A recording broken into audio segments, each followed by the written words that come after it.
Teoría del psicoanálisis. Capítulo primero. De la teoría traumática a la teoría dinámica. La teoría del traumatismo. No me parece tarea muy fácil hablar en el momento actual de psicoanálisis, no solo porque topamos inmediatamente con los más complicados problemas de la ciencia moderna, sino ante todo por tropezar con numerosas dificultades de las cuales parece imposible dar una descripción clara. El lector no encontrará, pues, en este libro una exposición doctrinal completa, teórica y prácticamente elaborada. A pesar de todo el trabajo realizado hasta la fecha, el psicoanálisis aún no ha llegado a tanto. Tampoco podemos brindar al lector la génesis ni la evolución del sistema. La literatura sobre temas psicoanalíticos está bastante divulgada hoy. ¿Para qué repetir entonces lo que se ha dicho ya tantas veces? Otra dificultad más se debe al hecho de que existan actualmente opiniones tan equivocadas sobre la naturaleza del psicoanálisis que a veces es imposible captar su verdadero carácter, y uno tiene que preguntarse muy a menudo cómo un hombre de alguna cultura científica ha podido llegar a ideas tan fantásticas. Pasemos por alto estas lucubraciones, consagrando nuestro tiempo y nuestro esfuerzo a problemas que, por su naturaleza, podrían verdaderamente dar lugar a una mala inteligencia. En el decurso de los últimos decenios, la teoría psicoanalítica ha evolucionado considerablemente, cosa que aún mucha gente parece ignorar.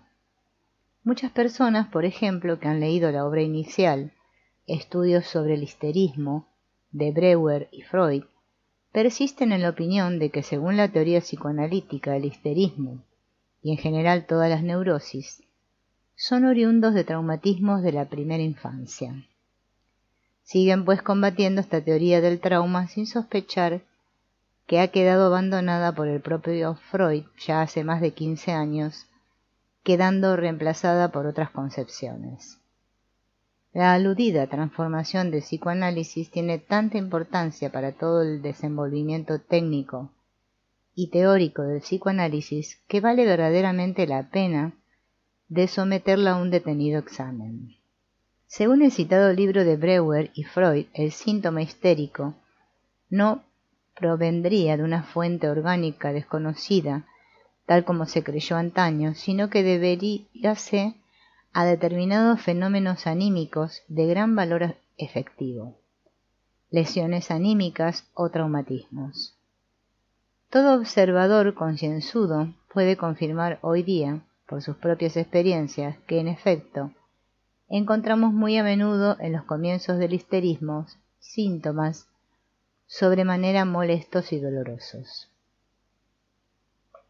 Tal fenómeno no escapó por completo a la atención de los médicos antiguos, sin embargo fue Charcot, a mi entender, quien aprovechó por primera vez esta observación teóricamente útil, probablemente bajo la influencia de la teoría del nervous shock de Page.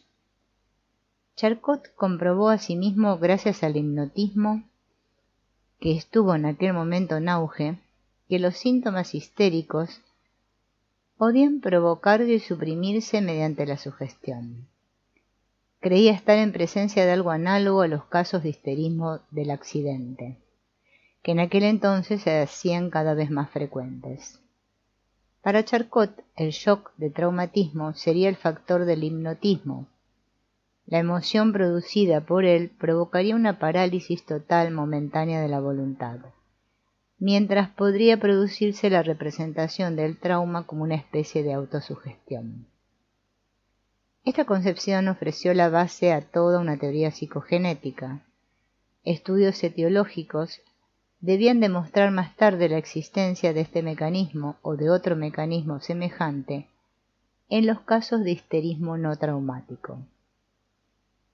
Es esta laguna la que vinieron a llenar en la etiología del histerismo los descubrimientos de Breuer y Freud, demostrando que los casos ordinarios del histerismo, aquellos que no se consideraban como consecuencia de algún traumatismo, englobaban no obstante a su vez este elemento revestido de la misma importancia teológica. Era, naturalmente, que Freud, discípulo personal de Charcot, viera en este descubrimiento una confirmación de las ideas de su maestro. La teoría, elaborada en su mayor parte por Freud, basada en las experiencias que se habían realizado hasta aquella fecha, está marcada por consiguiente por el sello de la etiología traumática, hasta tal punto que con justo derecho se la puede denominar teoría del traumatismo. La novedad de esta teoría, haciendo abstracción completa del análisis profundizado de los síntomas, consistía en la disolución del concepto de autosugestión, en un principio factor dinámico de la teoría, y en su sustitución por unas representaciones detalladas de los efectos psicológicos y psicofísicos originados por el shock. El shock o traumatismo produce una emoción de la cual el individuo se libra. Esta emoción queda en condiciones normales descargada, reaccionada hacia afuera. En el caso del histerismo, el traumatismo no se experimenta sino parcialmente. Resulta de ello una retención de la emoción. La energía potencial de esta emoción retenida, pero siempre dispuesta a actuar, entretiene los síntomas de la enfermedad, pasando mediante una conversión de energías del sector anímico al sector físico. La terapia debía pues tener por objetivo en este estudio de los conocimientos psicoanalíticos la liberación de esta emoción retenida, esto es, el separar de los síntomas las cantidades de energía emotiva convertidas y reprimidas. Por esto se la ha llamado muy justamente teoría purificadora o catártica, siendo su objetivo el de reaccionar las emociones retenidas. El análisis veíase así más o menos estrechamente vinculado a los síntomas. Primero se les analizó o bien sirvieron de punto de partida al trabajo analítico, procedimiento que está en completa oposición con la técnica aplicada actualmente por los psicoanalistas. El método catártico, como asimismo la teoría sobre cuya base descansa, fue aceptado por otros especialistas en la medida en que se interesaron por él y llegó a obtener consagración oficial en varios libros de texto de enseñanza psiquiátrica. Si bien los descubrimientos de Breuer y Freud son indudablemente justos, cosa que se puede comprobar en cualquier caso de histerismo, no por eso deja de suscitar la teoría misma algunas objeciones. El método de los psiquiatras demuestra con admirable claridad las relaciones que existen entre los síntomas actuales y los acontecimientos traumáticos de antaño, así como las consecuencias psicológicas aparentemente forzosas de la situación traumática inicial. No por eso se deja de tener dudas sobre la importancia etiológica del llamado traumatismo. En primer lugar, a todo aquel que conozca el histerismo le parecerá muy dudoso que se pueda reducir una neurosis, con todos sus detalles, a ciertos acontecimientos del pasado, o sea, al motivo de la predisposición. Actualmente está de moda considerar los estudios mentales anormales que no sean de proveniencia exógena como productos de una degeneración hereditaria y no como oriundos de la psique y de las circunstancias del medio ambiente. Esto es una exageración.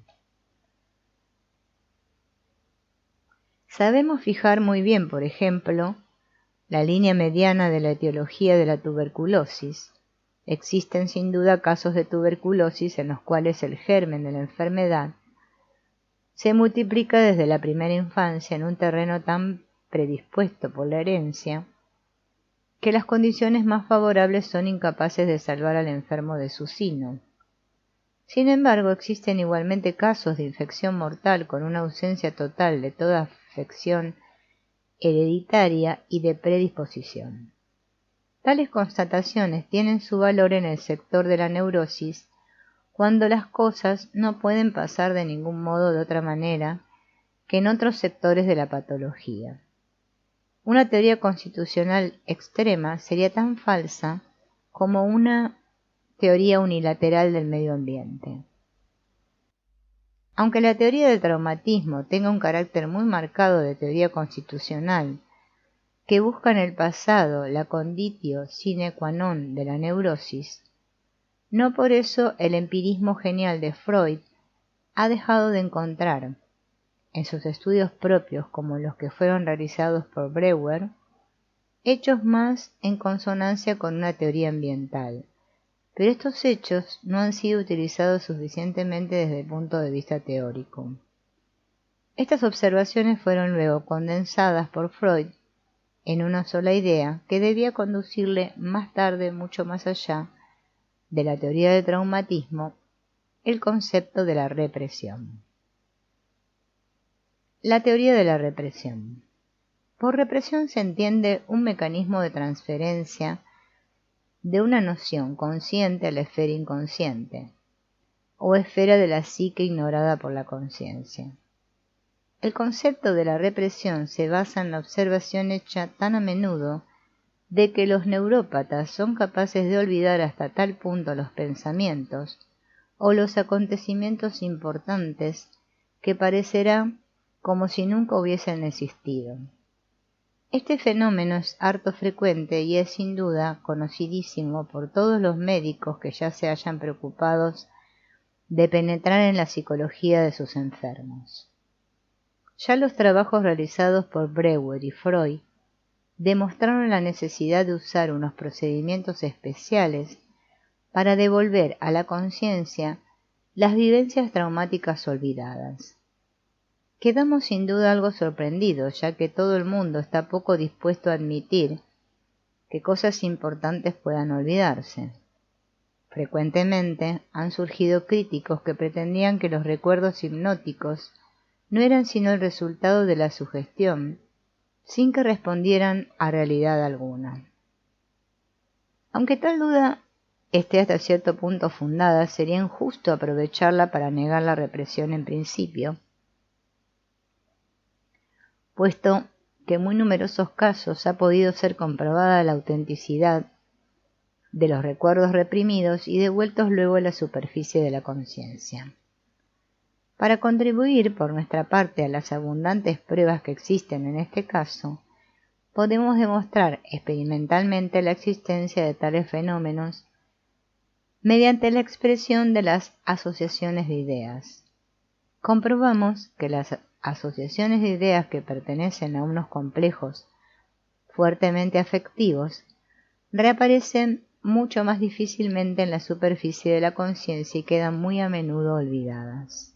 Como quiera que estas experiencias no han sido nunca comprobadas, esta comprobación nuestra queda rechazada sin más ni más. Ahora bien, recientemente Wilhelm Peters, de la escuela de Kraepelin, ha confirmado mis primeras observaciones y ha demostrado que los acontecimientos que hayan acarreado un displacer, desdén, dolor, son sólo muy raras veces reproducidos con exactitud. El principio de la represión fundamentase, pues, en bases empíricas absolutamente seguras. Sin embargo, es preciso ir más lejos aún y preguntarse si la represión proviene de una decisión consciente del individuo o si se trata de una disposición más bien pasiva, de la cual el individuo no tenga conciencia. Freud aporta en sus trabajos una serie de pruebas de que existe una tendencia, por decirlo así, consciente, de reprimir todo cuanto sea molesto. No hay psicoanalista que no conozca numerosos casos en los cuales acabó por convencerse de que una vez en el curso de su enfermedad, los enfermos se dieron más o menos cuenta de su voluntad de no pensar más en tal o cual cosa desagradable. Una enferma observó un día de manera harto significativa: dejé eso a un lado.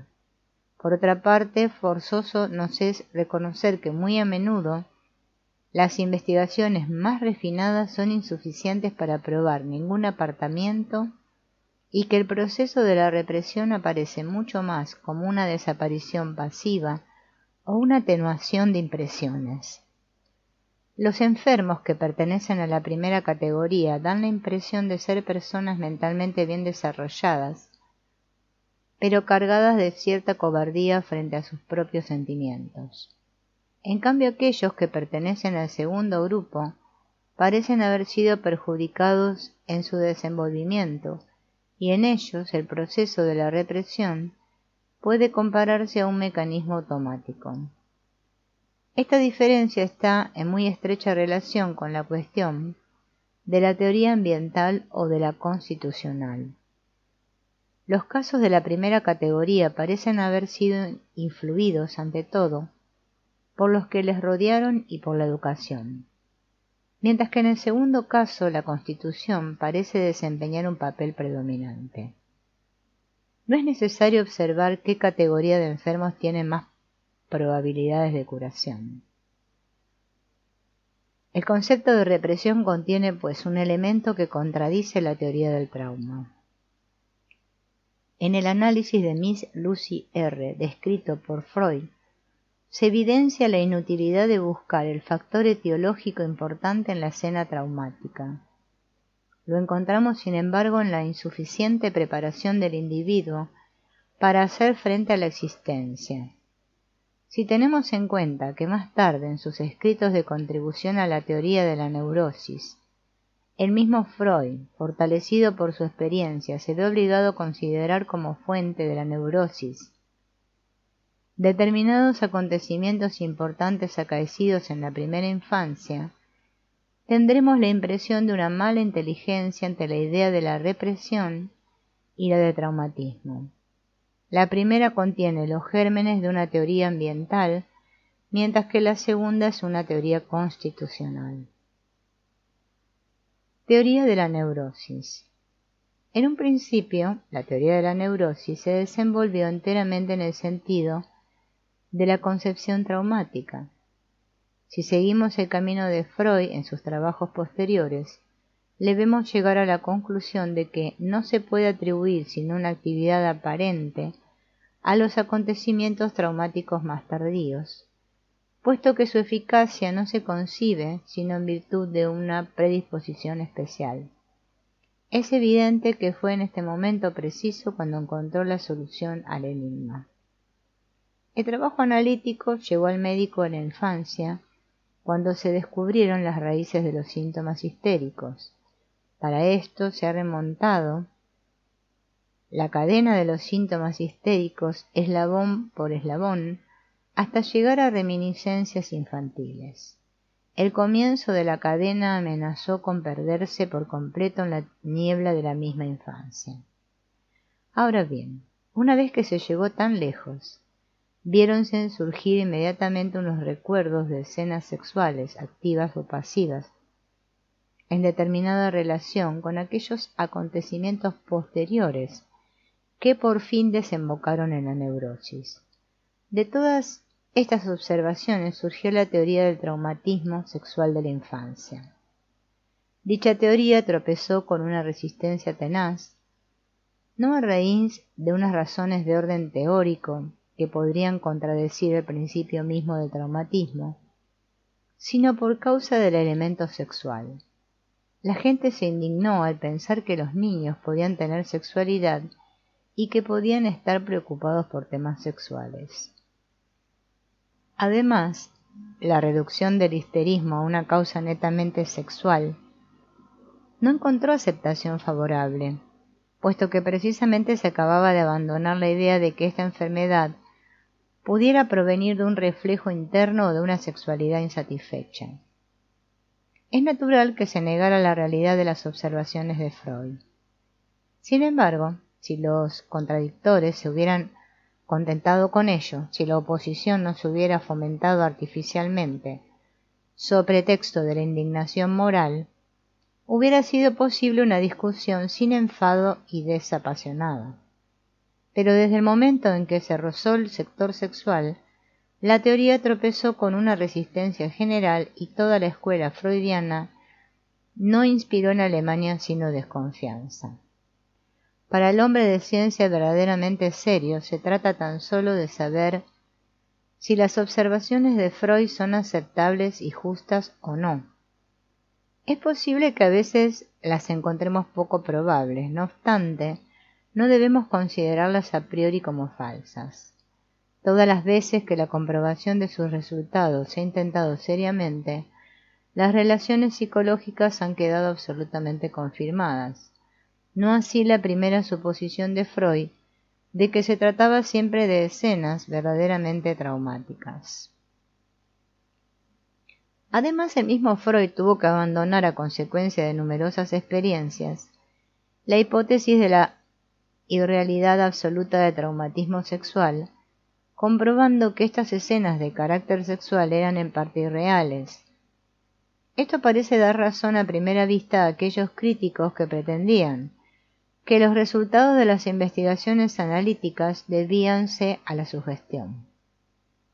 Pero tendremos que dudar de la buena fe de quienes aporten tales afirmaciones. Quien haya leído los primeros escritos de Freud y haya intentado penetrar con él en la psicología de sus enfermos, sabe perfectamente cuán injusto sería atribuir a un espíritu tan fino como el suyo tan burdos errores. Acusaciones de este talante recaen en últimos análisis sobre quien las haya formulado. Desde entonces se ha examinado con toda clase de necesarias precauciones una larga serie de enfermos para excluir toda posibilidad de sugestión, y las relaciones descritas por Freud no han dejado de quedar corroboradas.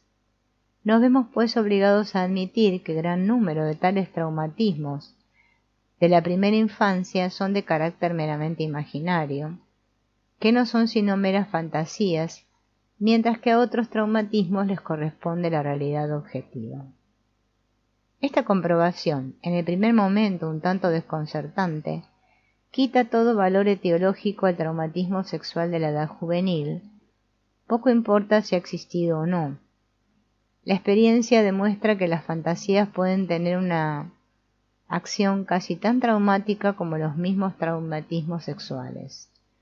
Sin embargo, todo especialista del histerismo puede recordar casos en los cuales la neurosis fue verdaderamente provocada por unas impresiones violentas con efectos traumáticos. Nos encontraríamos aquí ante una contradicción a causa de la improbabilidad del traumatismo que hemos comprobado más arriba. Sin embargo, esta contradicción no es sino aparente. Muchísimas personas han padecido traumatismos en su infancia o en la edad madura sin que se hayan vuelto neuróticos. El traumatismo no tiene pues una importancia etiológica incontestable. Puede producirse y desaparecer luego sin dejar huellas duraderas. Es preciso, pues, que el individuo se encuentre en una disposición interior completamente especial para que ésta pueda ejercer una acción. No se trata de una disposición hereditaria completamente oscura, sino de un desenvolvimiento psicológico que tocaría su apogeo y manifestaríase en el momento traumático. He aquí un ejemplo concreto que nos hará comprender el carácter del traumatismo, así como su preparación psicológica. Una señora joven fue atacada de un grave traumatismo a consecuencia de un gran susto. Después de pasar la noche en casa de unos amigos, volvía a su casa a eso de la medianoche en compañía de varios de ellos. Súbitamente detrás de ella apareció un coche cuyos caballos corrían al galope. Las demás personas se pusieron de lado, pero ella, espantadísima, se quedó en medio de la calle y se puso a correr ante los caballos. El cochero hizo sonar su látigo, gritó, juró, pero todo fue en vano. Ella seguía corriendo por en medio de la calle que la condujo a un puente. Allí, habiendo perdido sus fuerzas, estaba a punto de arrojarse al río para esquivar el peligro de los caballos. Por suerte, los transeúntes lograron impedir que realizara su propósito. Ahora bien, dicha señora, que solía residir en San Petersburgo, había resistido, aunque a pesar suya, a la sangrienta represión de los sublevados en la famosa jornada del 22 de enero, encontrándose por casualidad en la calle cuando las tropas la limpiaron con sus descargas. A ambos lados caían al suelo personas muertas o heridas. Sin embargo, ella conservó su entereza y presencia de espíritu. Descubrió un pasaje a través del cual pudo salvarse pasando otra calle. Aparentemente la escena espantosa no la había impresionado. Se encontraba perfectamente bien, hasta en mejor disposición que de costumbre. Son muy frecuentes los casos de esta índole. Se suele concluir de ellos, forzosamente, que la intensidad del traumatismo tan solo tiene una débil influencia patógena, causante de enfermedades, y que los factores esenciales dependen de circunstancias peculiares. Poseemos ahora un indicio que podría ayudarnos a descubrir lo que es la predisposición. Preguntémonos ante todo, ¿cuáles son las circunstancias peculiares de la escena del coche? La señora se asustó cuando oyó al galope de los caballos. Durante un instante tuvo la intuición de una espantosa fatalidad, en virtud de la cual este galope significaría su muerte o alguna otra cosa no menos horrenda, hasta tal punto que perdió completamente la razón. No cabe duda que los caballos desempeñaban en la escena un papel importantísimo. No puede ser de otro modo sino que representen para la enferma algo peculiar, para que tan nimio acontecimiento pueda producir en ella tales efectos. Podría suponerse, por ejemplo, que ya alguna vez en su vida había corrido peligro a causa de unos caballos. Efectivamente fue así. A la edad de 7 años, cuando la llevaban de paseo en coche, con su cochero, los caballos se desbocaron, lanzándose hacia un río, que corría por un lecho muy profundo. El cochero saltó del coche, gritando otro tanto. En su terror, la pequeña apenas se pudo decidir a ello. Sin embargo, saltó en el último momento antes de que los caballos se hubieran precipitado, arrastrando tras sí al coche en las honduras del río, donde los animales perecieron ahogados. Que semejante acontecimiento pudiera dejar tan profunda impresión no tiene nada de sorprendente. Sin embargo, no se explica cómo y por qué precisamente una alusión tan nimia ha podido provocar, tanto tiempo después, reacción tan absurda. Sabemos que el síntoma tardío tuvo su preludio en la infancia, pero todo cuanto pueda contener de patológico queda completamente inexplicado. Esta anamnesis, de la cual aún leeremos la continuación, nos demuestra claramente la desproporción que existe entre el llamado traumatismo y la parte que corresponde a la fantasía. Esta última debía predominar considerablemente en este caso para que se llegara a dar tanta importancia a un acontecimiento tan anodino. Uno se siente impulsado a la búsqueda de la explicación, sobre todo en el traumatismo infantil, pero según parece completamente sin éxito. No comprendemos por qué han podido quedar latentes las consecuencias durante tanto tiempo y por qué aparecieron precisamente de modo tan repentino en aquella ocasión y no cada vez que la enferma haya tenido que evitar un coche de caballos que se aproximaba, cosa que seguramente le debió ocurrir con gran frecuencia y en las mismas circunstancias anteriores. El hecho de haber corrido un peligro mortal en la infancia parece no haber dejado huella alguna, puesto que el peligro real en el cual se encontraba en San Petersburgo no le ocasionó ningún síntoma nervioso. No hemos podido pues explicar nada de la escena descrita. La teoría del traumatismo no arroja ninguna luz sobre ninguno de los puntos. Si he insistido en esta teoría es porque muchas personas, ya iniciadas en el psicoanálisis, se han aferrado a este punto de vista, al igual que muchos de nuestros adversarios, que no leen nuestros trabajos o los leen tan solo superficialmente, persistiendo en su creencia de que nuestro método fundamentase aún en ella.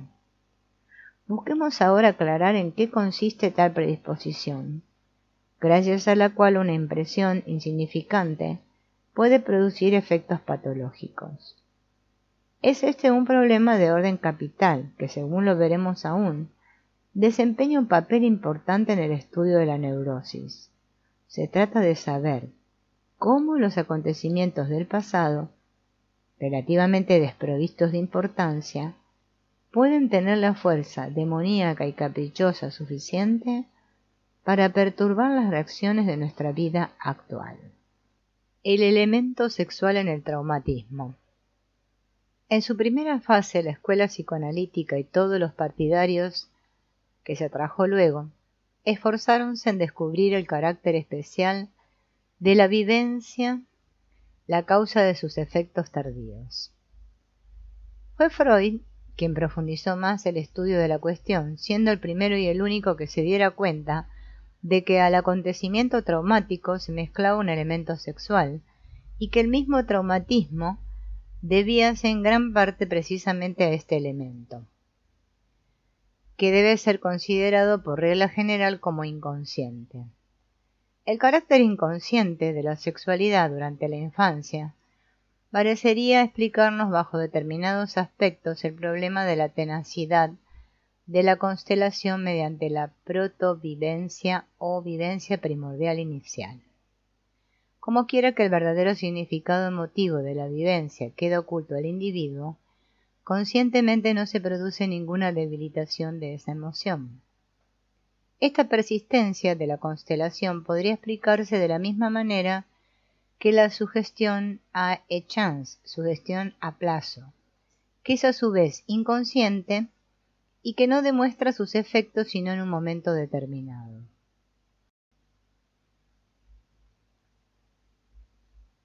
Es inútil explicar por detallados ejemplos por qué el verdadero carácter de las manifestaciones sexuales e infantiles no es comprendido.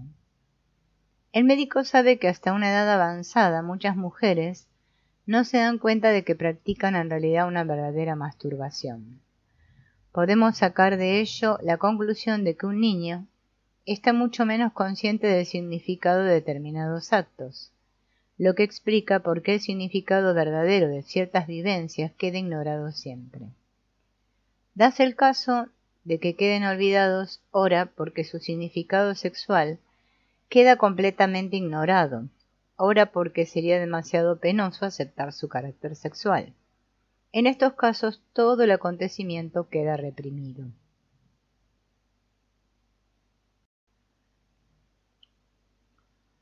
Teoría del traumatismo sexual de la infancia. La observación de Freud de que la presencia de algún elemento sexual sea indispensable para que el traumatismo tenga una acción patológica, lo llevó a la teoría del traumatismo sexual de la infancia. Esta hipótesis podría formularse de la siguiente manera: la vivencia patógena es una vivencia sexual. Esta teoría tropezó con la opinión general admitida de que los niños no poseen aún ninguna sexualidad, de lo cual se deriva la imposibilidad de una tal etiología. Modificar la teoría y decir que el traumatismo no es, en regla general, una realidad, sino un producto de la imaginación, no adelantaría mucho las cosas y no haría la explicación más fácil.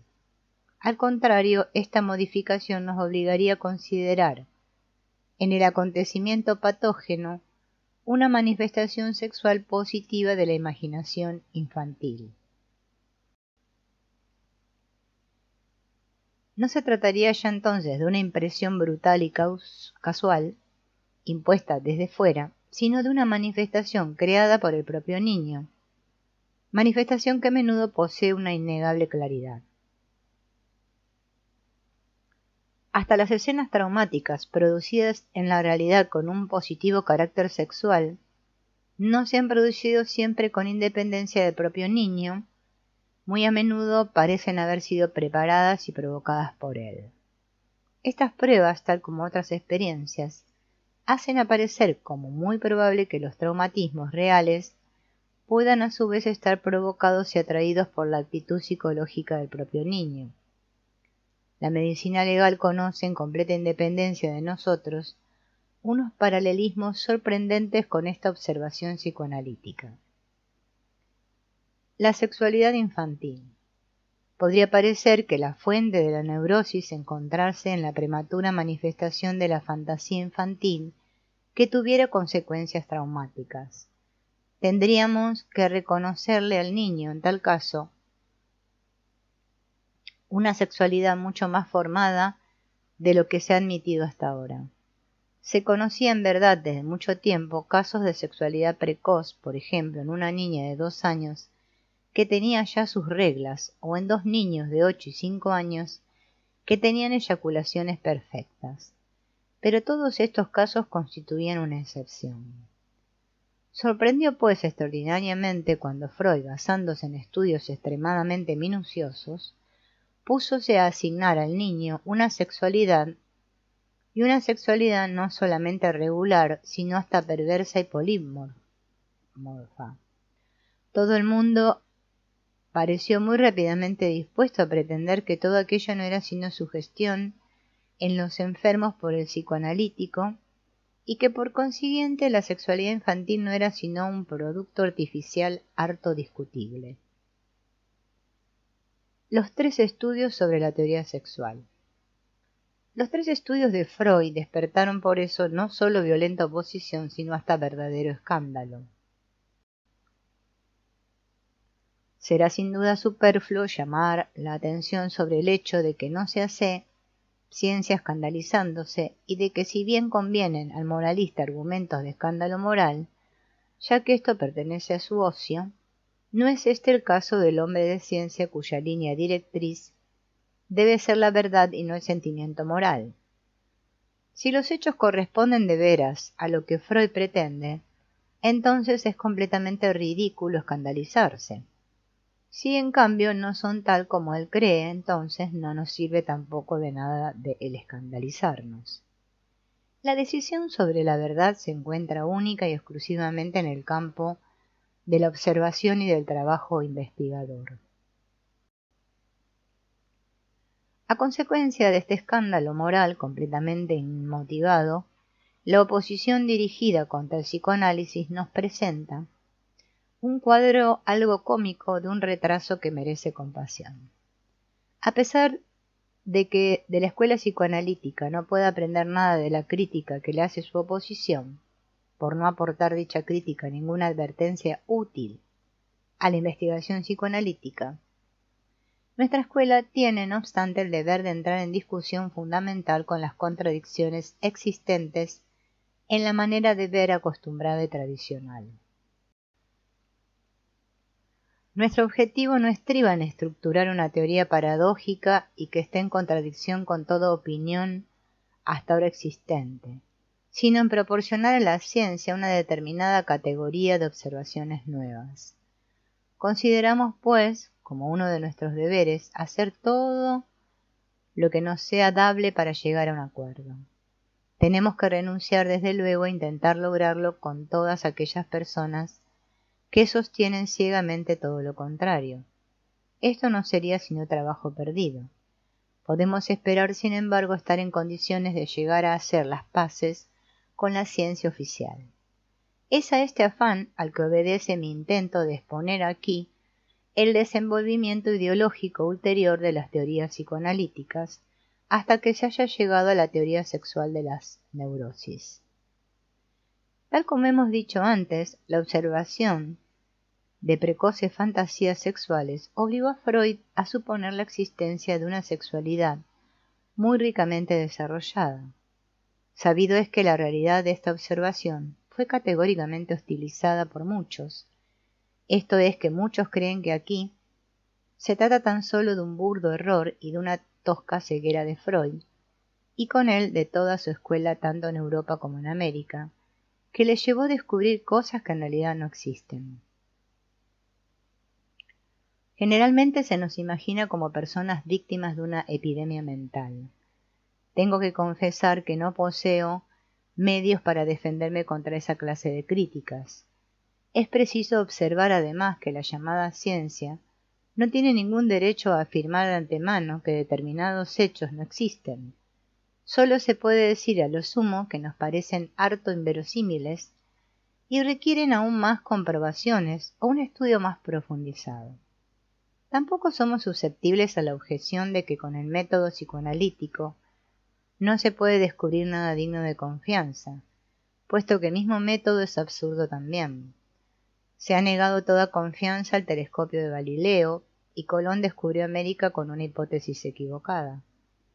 Concedido que nuestro método puede comportar muchas deficiencias, pero esto no impide aún que lo apliquemos. Antaño se lograron determinaciones muy exactas de tiempo, de lugar, mediante una observación astronómica completamente insuficiente. Las objeciones contra el método deben considerarse como meras excusas, hasta el día en que la oposición se decida a pisar por fin el terreno concreto de los hechos. Es allí donde debe obtenerse la decisión y no en vanos combates. Nuestros adversarios llaman también al histerismo una enfermedad psicógena. Nosotros creemos haber establecido la determinación psicológica y publicamos sin miedo alguno de los resultados que hemos obtenido. Quien no esté conforme con estos resultados no tiene que hacer sino decidirse a publicar algún que otro día sus propios análisis de casos de la misma dolencia. No se ha hecho tal cosa que yo sepa hasta la fecha, y por lo menos en la literatura europea sobre el asunto, ni una sola vez y en ninguna parte. En tales circunstancias la crítica no tiene ningún derecho a negar a priori nuestras comprobaciones.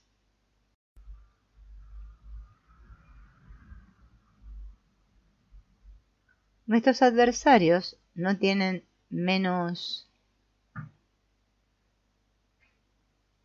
psicógenos que los nuestros.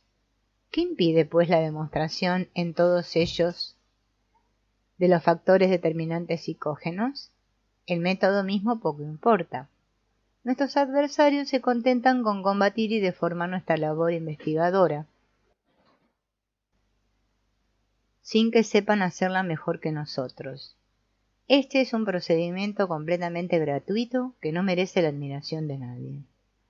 Muchos de nuestros críticos son más cautos y justos y conceden que verdaderamente hemos realizado observaciones reales y que con gran probabilidad existen aquellas correlaciones que el psicoanálisis cree haber descubierto. Sin embargo, suponen que damos una interpretación falsa de las mismas. Las pretendidas fantasías sexuales de los niños, que ante todo se ponen aquí en cuestión, no pueden, según dichos críticos, ser interpretadas en un sentido sexual, puesto que sexualidad sería, sin duda alguna, algo que tomaría su carácter peculiar tan solo al acercarse a la pubertad. Tales objeciones, cuyo tono digno y comprensivo nos produce una impresión de confianza, merecen ser tomadas en serio. Ellas han sido la fuente de larguísimas meditaciones para todo psicoanalista que pensara un poco, aún sin necesidad de esperar la crítica de fuera. El concepto de la sexualidad. La dificultad radica ante todo en el concepto de la sexualidad. Concibiendo la sexualidad como una función desarrollada, nos es forzoso limitar este fenómeno en general al período de la madurez sin que estemos autorizados a hablar de una sexualidad infantil. Sin embargo, con una tal limitación del concepto, nos vemos ante un apuro aún mayor, esto es, ante el problema de cómo podríamos denominar todos aquellos fenómenos que rodean la función sexual tomada sensu strictiori, como son embarazo, nacimiento, selección sexual, defensa de la prole, etc. A mí me parece que todo esto pertenece aún al concepto de la sexualidad, aunque uno de nuestros más eminentes colegas opine que el acto de dar a luz no tiene ningún carácter sexual. Ahora bien, si todos estos fenómenos forman parte del sector de la sexualidad, entonces pertenecen a él un sinnúmero de fenómenos psicológicos, puesto que, como es sabido, son inauditas las funciones meramente psicológicas que están aglutinadas a la esfera sexual.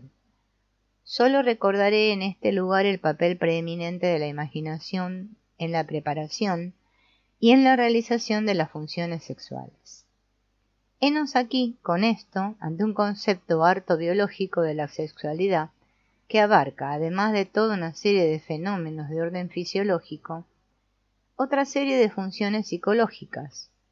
Si se nos permite servirnos de una antigua, pero muy práctica distribución de materias, abogaríamos por una identificación de la sexualidad con el llamado impulso de la conservación de la especie, que se suele contraponer en un determinado sentido al impulso de la autoconservación. Una vez aceptado este concepto de la sexualidad, ya no sorprenderá mucho menos que las raíces de la autoconservación, función tan extraordinariamente importante para la naturaleza, alcance mayores profundidades que las que nos permitiría suponer un concepto más limitado de la sexualidad. Tan solo el gato adulto más o menos grande coge ratones, pero el gatito más joven ya juega a cogerlos.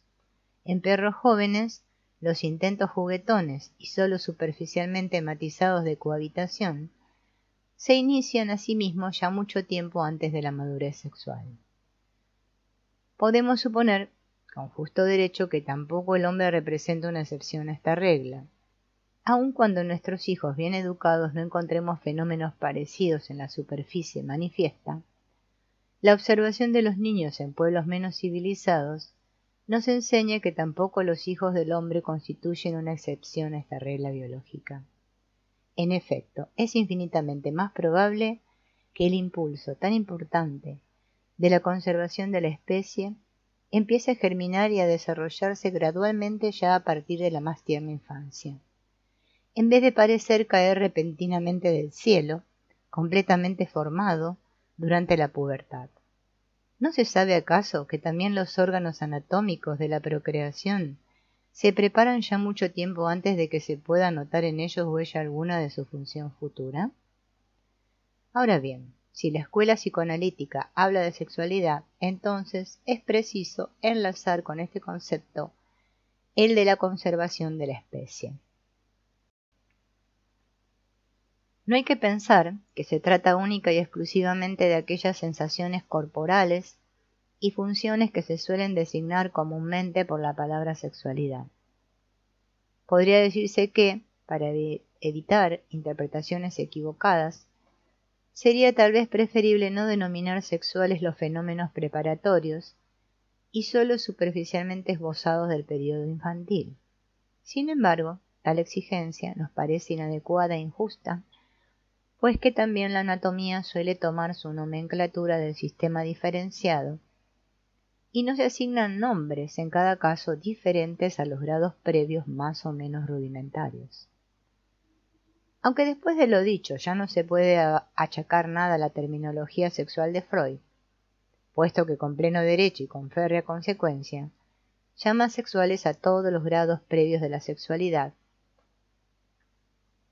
ella nos condujo, sin embargo, a determinadas conclusiones que a mi modesto parecer no podían ser mantenidas. Si nos preguntamos hasta qué momento del pasado infantil nos es posible seguir las huellas de la sexualidad, tendremos que contestar diciendo que, si bien la sexualidad existe implícitamente, no se manifiesta. Sin embargo, sino tan solo después de largo tiempo de iniciarse la vida extrauterina. Freud parece inclinarse a ver, hasta en el acto de mamar en el pecho materno, una especie de acto sexual, manera de ver que le valió muy graves objeciones. Sin embargo, la tesis es muy ingeniosa si admitimos con Freud que el impulso de la conservación de la especie, la sexualidad, existe en cierto sentido separada del impulso de la autoconservación, transcurriendo pues a su vez ab ovo un desenvolvimiento especial de éste.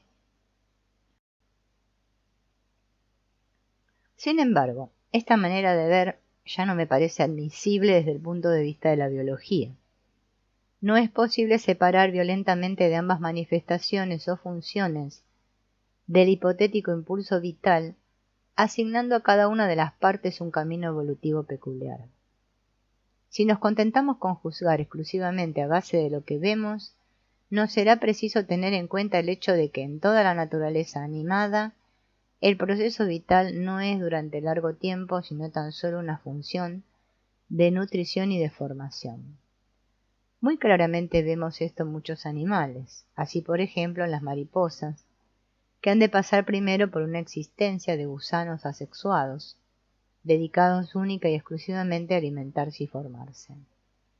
Tanto el período intrauterino como el período extrauterino de la lactancia del hombre pertenecen a esa fase del proceso de la vida.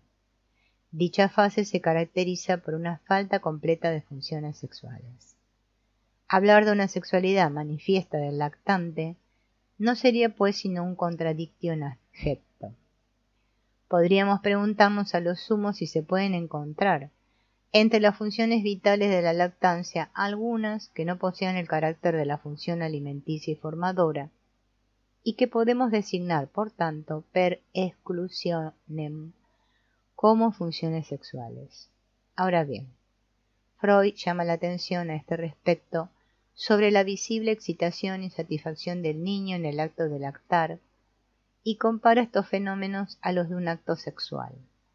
Esta analogía nos demostraría la calidad sexual, supuesta por Freud, del acto de la lactancia. Tal suposición no sería justa sino en el caso de que se demostrase que toda tensión producida por una necesidad y su satisfacción mediante la distensión representa en todos los casos un proceso de orden sexual.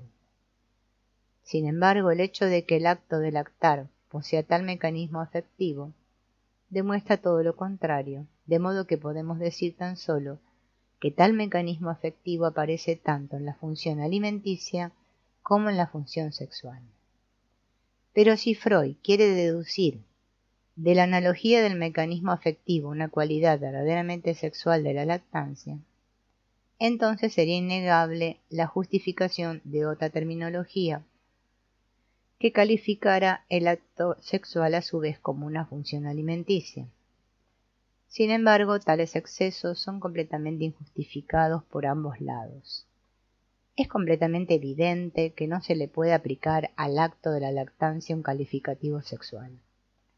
Conocemos aún, sin embargo, toda una serie de funciones del lactante que aparentemente nada tienen que ver con la función alimenticia, el chupar y sus diferentes variantes. Aquí ya tendríamos más derecho a plantear el problema de si tales actos pertenecen o no a la esfera sexual.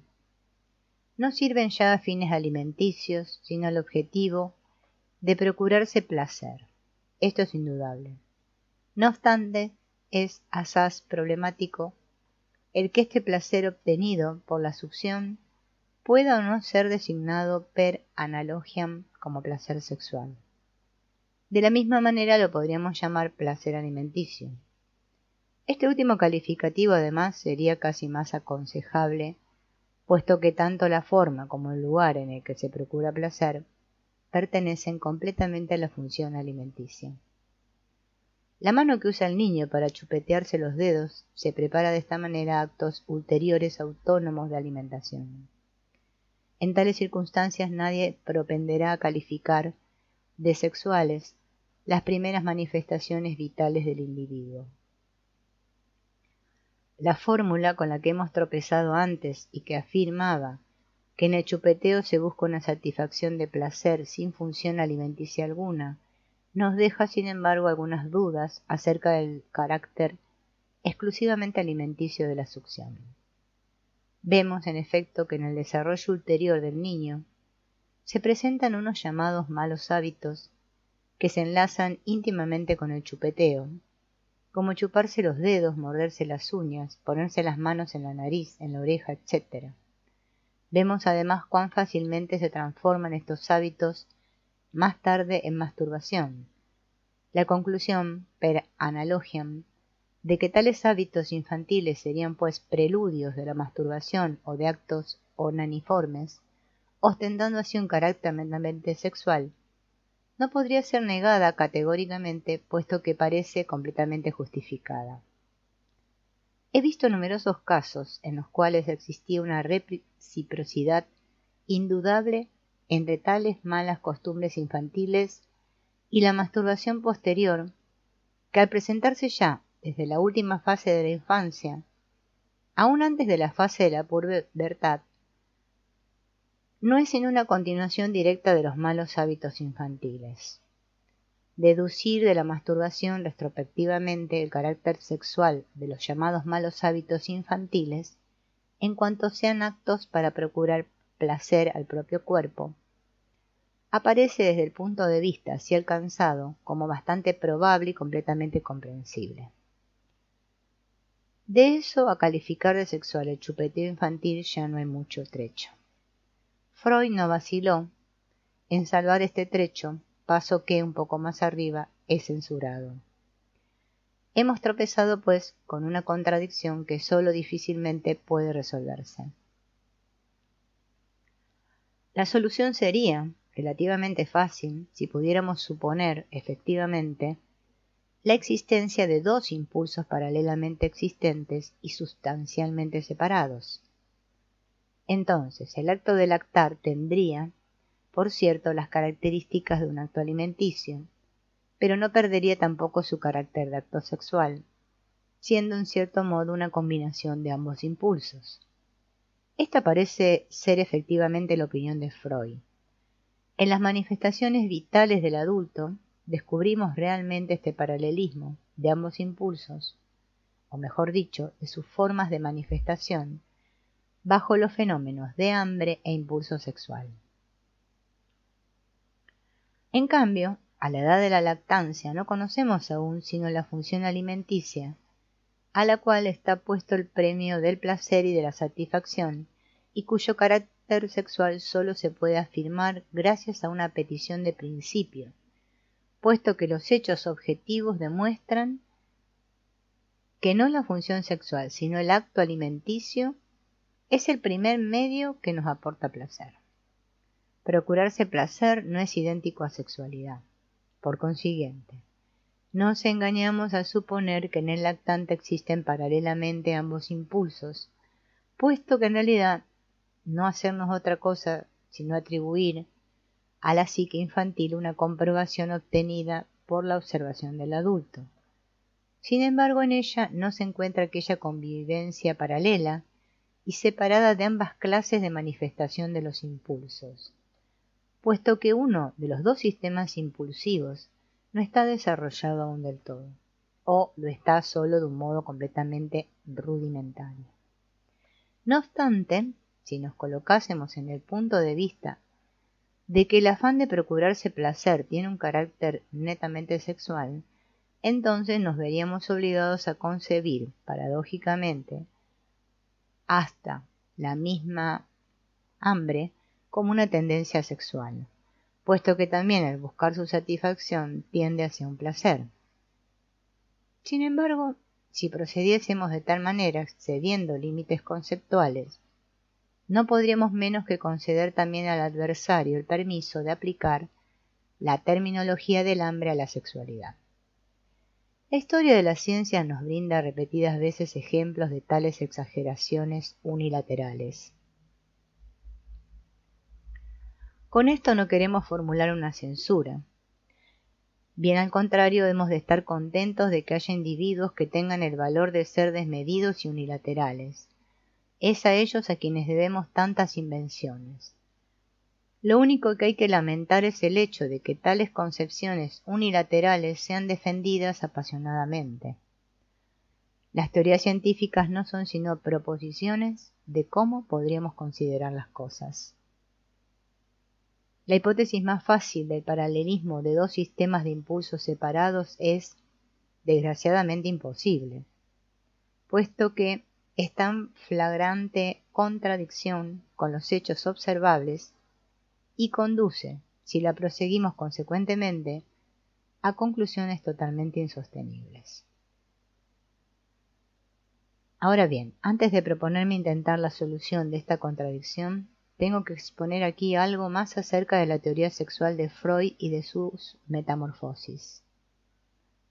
Tal como lo hemos visto ya, el descubrimiento de una actividad de la fantasía sexual en el niño, que aparentemente tiene derivaciones traumáticas, ha conducido a la suposición de que el niño debe de poseer, a pesar de cuanto se haya supuesto hasta ahora, una sexualidad casi desarrollada, e incluso polimorfa y perversa.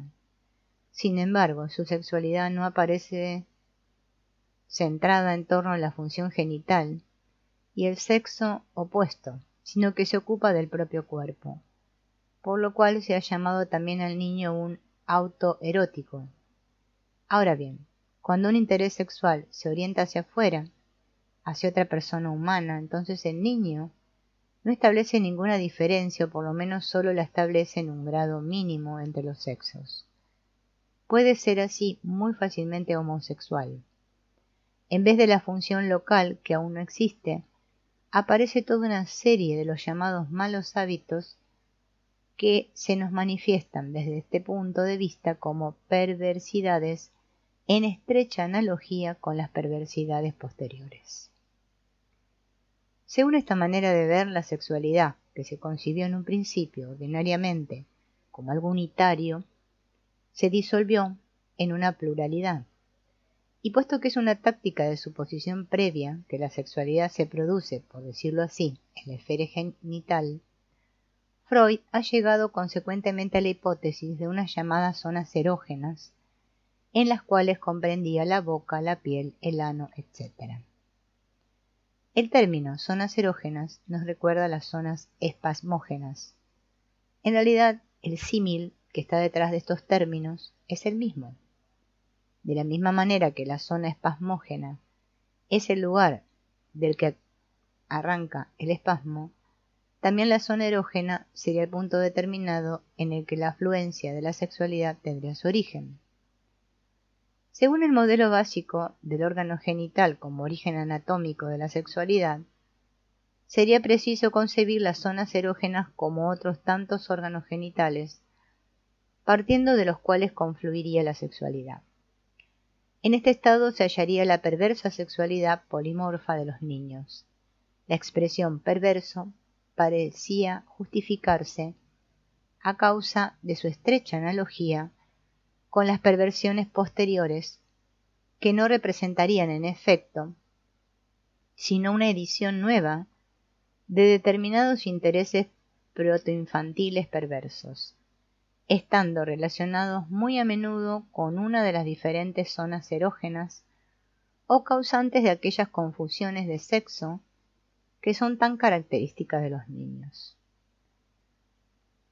Según esta manera de ver, la sexualidad tardía, normal y uniforme constituiríase, pues, de diferentes componentes. En primer lugar, contendría un componente homosexual y otro heterosexual, a los cuales se agregaría luego un componente autoerótico, más tarde las diferentes zonas erógenas, etc.